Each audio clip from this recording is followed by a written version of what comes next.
What is up, everyone? JD here. I hope you're all doing well today. Today I'm going to be bringing you my full disassembly of the Demko AD 20.5. Actually, this is going to be more maintenance oriented because I did take this one on my beach vacation and I just want to make sure that there's nothing riding on the bearings, especially because I have the skiffs installed on this one. So I want to make sure that everything is a-okay. So I'm just going to take it apart halfway through. I'm not going to completely disassemble it like I mentioned before.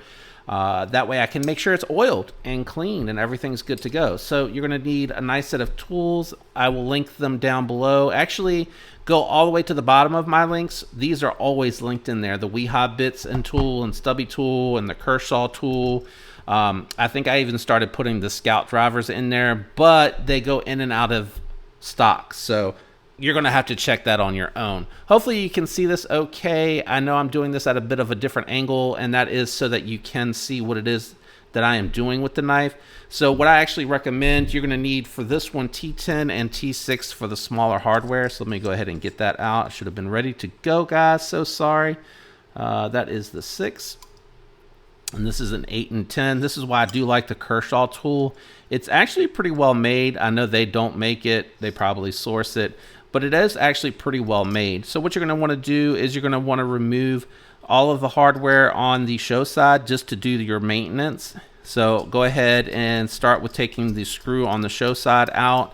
Hopefully your clip side is plenty tight to where you don't have to worry about using 2 sets of tools to get it out. And if you have a standard Demko AD 20.5, that's actually better because they have the D shape to them to prevent the barrels from spinning. This one here is aftermarket. They don't have that D shape to them. It's too hard to manufacture, and it's an individual making these. So those are going to be, and I'm sticking to this piece of paper, those are going to be a little bit different. With those all removed, you don't need to do anything with it in the open position. You can go ahead and take out the pivot bolt, and then you can remove your scale and your liner. So you can see the scale coming right out there, and then the liner, you're going to have to work it just a little bit of wiggling, and because I've disassembled this one so many times, it should come right apart. And you can see here I do have the stop pin stuck to that. I'm not going to worry about taking that apart. What I recommend you do here, cover up your spring so you don't lose it. Go ahead and slide it back a little bit to be able to get to the pivot here. You can leave that installed. You do not need to take it apart, but keep it covered when you bring your other washer out. What you're going to want now, and I forgot to grab it, one sec. Choose your poison. You can use whatever you want. I have a little bit of rubbing alcohol that I spray here on the actual parts that I'm working on, but I don't spray it on anything that's coated. I'll actually spray it on the cloth, and then what I'll do is I'll go over the cloth. With the cloth, I'll just rub over a little bit to make sure that there's nothing on there. It felt nice and clean, and you can see it is starting to break in. So that's just going to mean it's getting smoother and smoother. And then honestly, with that same rubbing alcohol, you don't really need to do too much here. You can go ahead, clean out your ceramic bearings here. If you have the stainless steel ones, make sure that they dry completely, which is why I do use the rubbing alcohol. I know that's going to dry almost instantly. And then go ahead and check and make sure that you have your liners cleaned. So I'm going to clean those all off. Hopefully nothing got in there. Yeah, it looks pretty good. It just looks like the ceramic bearings are wearing on the actual scales, which is a good thing. And then you're going to want to do the same thing. Cover up your spring. Go ahead and head over to your pivot. Push that out. Go ahead and clean this side of the scale as well. And then I just do a little bit of rub on the inside. Very carefully set that down so you don't bump it and make the spring shoot out. And then just clean out your pivot. So that's the maintenance. Now what we're going to do is we're going to reverse engineer the assembly. This has a D shape to it. Sorry, I'm way off. I don't know if you'll be able to see that. I'll try to zoom in. I think the light's hitting it just right.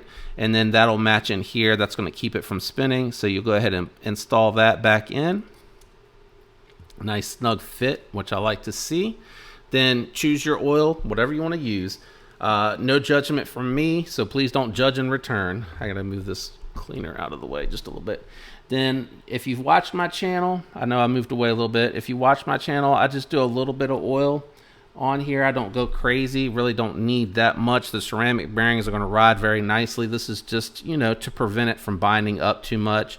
And then I just put a little bit on here, work it in myself, and then just lay it back down, back on there. I do put a little bit at the tops of the pivot so that there's something in between the knife and the blade and the scales. Go ahead and pull your spring back, making sure that you have your spring clamped down. You want to pinch it down. I should have put some gloves on. I recommend gloves for this. It is quite messy. And go ahead and lube. Actually, put your spots down here. That's all you really need. You really don't need much here. I think. Let me get that cleaned off and make sure that's not the oil. I feel like that's the oil, but let me make sure. The rubbing alcohol should have almost dried immediately. So I'll clean that off, reapply some lube. I think it was the lube. All right. And then just a little bit to work it in the bearings so that you're making sure it gets in between. These are so small. Getting in between the bearings and the washer themselves. That's why I like to do that. I like to just put a little on each corner and then just kind of roll it around on the finger. That's enough. You really don't need like a ton on here. What I also like to do with these shark locks is I do like to, again, put a couple spots on here because the oil is going to pick up dirt. You want to make sure you just put just enough for it to be able to move around on the oil without gumming it up a ton. It does make a difference the way that it feels moving around on the knife. So what you're going to need to do now is you're going to go ahead and start lining everything back up. And it is at a little bit of an angle, so I am going to pick it up so I can see what I'm doing. Make sure that it's sitting kind of flush. Huh. Is it because the lock pin? Let me pull this spring back a little bit. Might need to go ahead and just, let's see, there we go.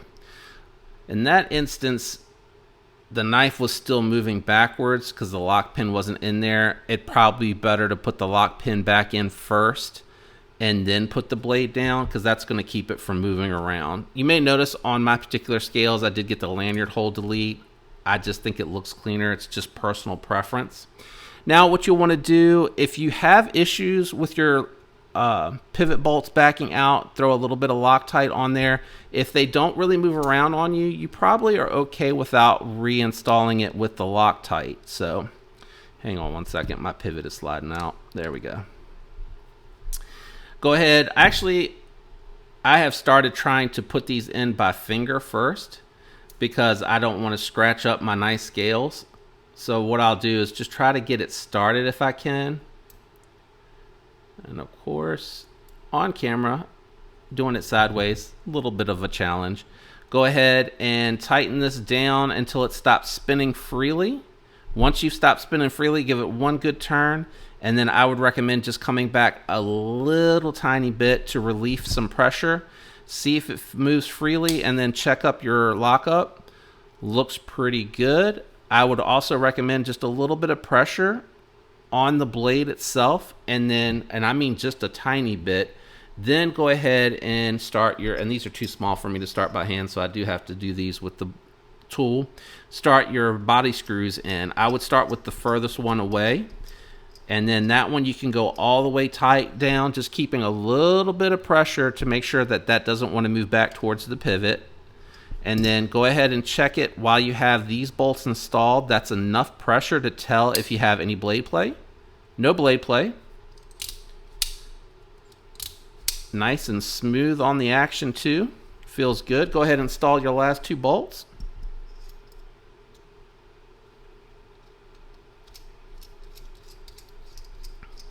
And you can tighten these all the way down.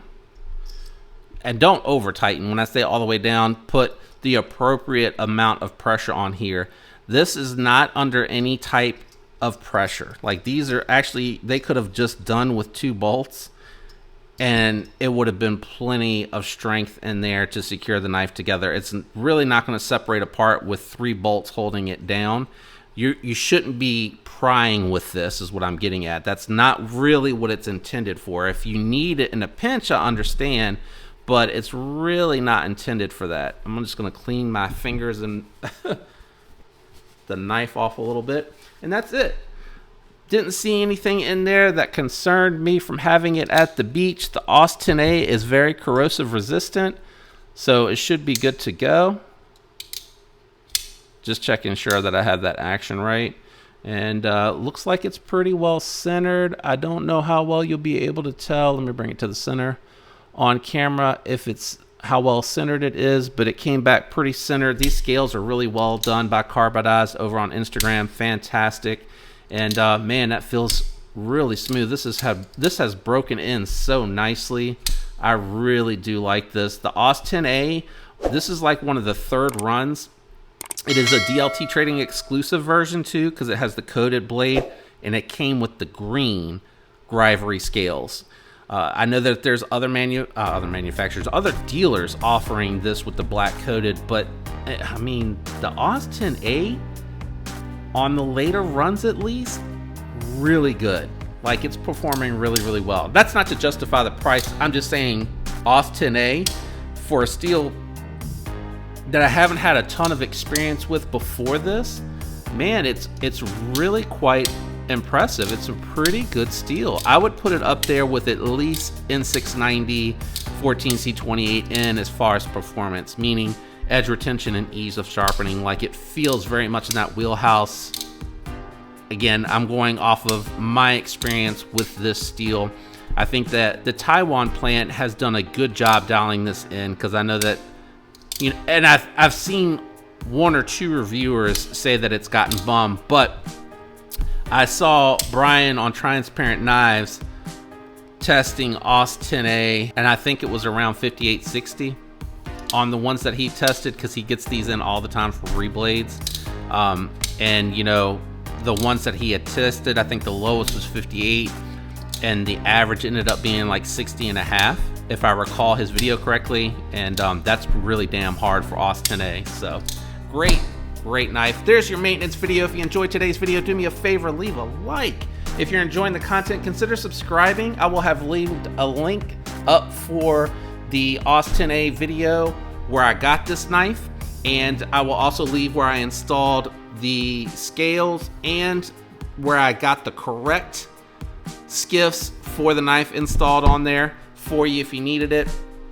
I will also link everything down below just in case you're interested in any of that stuff. The tools are way down on the bottom. That won't be linked up top. Just the knife and the pocket clip from Lynch Northwest and the skiffs. The scales, you're gonna have to follow Carbidized over on Instagram, or get yourself a set of RGTs. I think there's some garage place, I forget what it's called. You'll have to research that one on your own, I'm sorry. Thanks for the support. To everyone out there that has already been subscribed and has been supporting me all this time, thank you so much. I appreciate it. You mean the world to me, and I enjoy the support and interaction that you all have with me on a daily. I hope all of you have a fantastic week. Until next time, peace.